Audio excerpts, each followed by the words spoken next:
Hey, everybody, it's your girl Donna Jean with Garage Talks with Donna Jean. I found something I'm super stoked about. I didn't know I could get my hands on it. They claim it's a Hermione, but we all know that based on the wand that I have that I'm fixing to show you, it's not Hermione. So without further ado, Aloe Hamorrah. I have a wand. I'm so excited. I'm dressing up for Halloween this year. I'm not going to tell you what it is because chances are you probably already know. If you're dressing up, though, let me know down in the comments. It's the first time in years that I will be dressing up, so I'm super, super stoked. We're not sure if we're going to take our kids trick-or-treating or trunk-or-treating with the fact that things are getting so crazy out here now. But I wanted to tell you today that you can unlock the power within, right? So you're going to do that Aloe Hamorrah. Or you can do the swish and flick, Wingardium Leviosa, to lift other people up. So here's what's up. First of all, you want to keep remaining positive, right? So I understand that you cannot always be positive. But the question is, do you think about it forever and stew on it like I used to do? Or do you take 5 minutes? 5 minutes to stew on it and then let it go. Because if it's not going to matter 5 years from now, it's not going to matter now. Usually it's going to be a funny story that you tell your kids or your grandkids later on down the road when you remember about it, right? So, stay positive. I can tell you that I've had several times where I wanted to remain negative. There's been times that I literally just wanted to break down and cry. Just last week, I had to keep my sanity because I had 2 children. I have a 1-year-old and a 2-year-old, and they get into everything. And so I have baby gates up, but for my 2-year-old, those don't matter. He looks at those like they're just a quick obstacle, right? So I'm in my laundry room folding laundry. And my door, the laundry door is open because like I have like a little itty bitty room, and then I can see everything, right? So I'm sitting there and I'm folding laundry, and all of a sudden my son comes up to me and says, "Mommy, marker?" Well, anything that colors, he calls it a marker. So I'm like, yeah, a marker. More like a chalk, but it's a marker. Now I have one rule, and that rule with anything color in my house, it either goes on paper, or if it's chalk, I let them write on my mantle because it's red, it's brick, and it washes off. This child proceeded, and I didn't realize he was doing it, to put red chalk all over my house. All over my house. I could have lost it, but I'm thinking, you know what? He's trying to clean it up, so I'm going to let him do his thing, right? But I breathed. I was able to breathe and think about the fact that it's not going to matter. I can repaint the walls. I can wash it off. Yes, it makes me mad. Yes, I have to spend extra money. But why be mad about it? He's 2. He's learning, right? So that's just a prime example, okay? Now, I could tell you other things that happened that same day that caused me to lose my crap. But at the end of the day, I had to learn, am I going to waste 5 minutes stewing on it? Or am I just going to let it go and figure out how to clean it up later, right?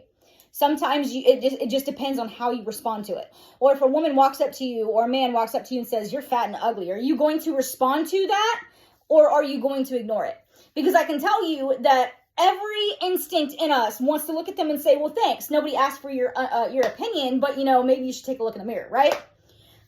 But at the same time, the question is, are we really going to respond like that? Or can we just say, "Oh, well, thanks. I appreciate your negativity," and walk away, right? I know it's easier said than done, but you got to remain positive, right? A lot of people get off on putting out somebody else's flame because it makes theirs feel bigger. But in reality, it's non-existent, right? They do it for attention.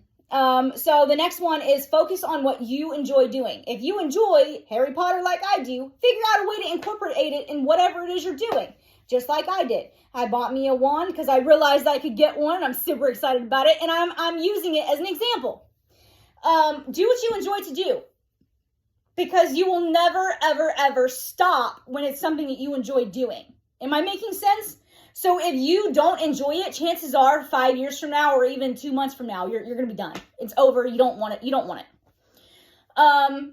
Next, do what you're good at. So here's an example. It does not have to be. We live in a society where everybody seems to think, or at least growing up, everybody seemed to think that the more hard work, physical labor you put in, the more money you were going to make. I hate to tell them this, but do y'all remember Disney? where they come out with a wand and they went like this and color, like literally drew the Mickey Mouse ears on the screen. That was 10 seconds. Somebody got paid thousands of dollars to edit. Let that sink in. 10 seconds. Probably took more like 20 minutes or an hour, but it was 10 seconds. Somebody got paid $1,000 or more to edit. But they enjoy doing it, right? So it has to be something you enjoy doing. Doesn't matter what it is. Whatever you enjoy doing, do it. Because whenever you do what you love to do, the money will flow.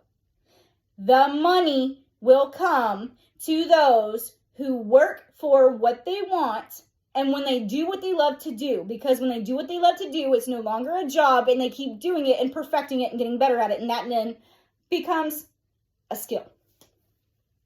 So next, never quit. If you are doing something that you love to do, something you are good at, you don't have to quit. You'll never want to quit because why? It's something you enjoy doing. It's something you enjoy doing.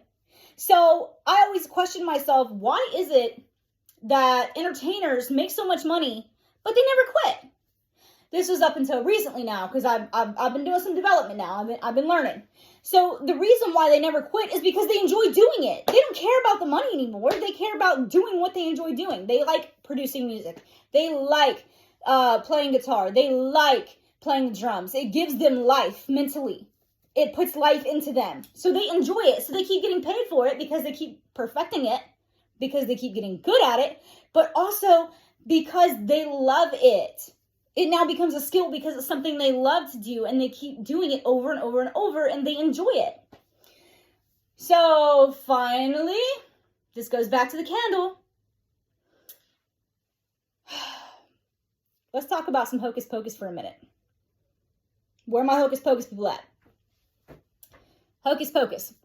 So, of course, we know the virgin lit the candle, right? Which brought the witches back. A lot of people who are negative, they do things like that, where they will light the black flame candle, or in another sense, they will blow out somebody else's candle because it makes them feel good for 5 seconds. But the problem is that candle is going to run out eventually, and they're going to be miserable all over again. Do not blow out somebody else's candle to make yours better. Don't. Because what happens now is you are somebody that drains somebody else's energy, and nobody wants to be around that. Nobody wants to be around somebody who has negative energy all the time and wants to drain it. Because when I can tell you, when I'm around somebody who's negative, it's draining my energy like quick, to the extent that I got to go take a nap. Or I got to go and like listen to a podcast. Or I got to go listen to some upbeat music. Because if I don't, I'm going to lose my mind. I've always been an optimistic person. And it's not always, you got to stay positive. It's what is the lesson in what is going on? You break your shoe. What's the lesson in that? Well, you knew those shoes needed to be replaced anyway. Okay. So you burnt the pancake. Okay, so why'd you burn the pancake? Because you walked away from it. You see what I'm saying? There is a lesson in everything you do. You just have to figure it out. You have to sit down and think about it. And I know it takes a lot of work, but eventually you'll get good at processing those things the more that you do it. And then it'll help you make decisions on a split second that nobody else is used to, right? So, in other sense, always lift other people up. Always lift other people up. If they are calling themselves a POS, or they're saying they're not good at something, give them a reason to think that they're good at something, because they probably are. They probably are really good at something. So with that said, much love to you. Thank you for joining me again on another episode of Garage Talks with Donna Jean. This will be my third YouTube. If you got any value from this at all, please do me a favor and share. And subscribe. Please hit that subscribe button and hit that like button for me. I am trying to get to 1,000 1,000 likes and 10,000 subscribers. So do that for me. We'll talk to you later. Bye.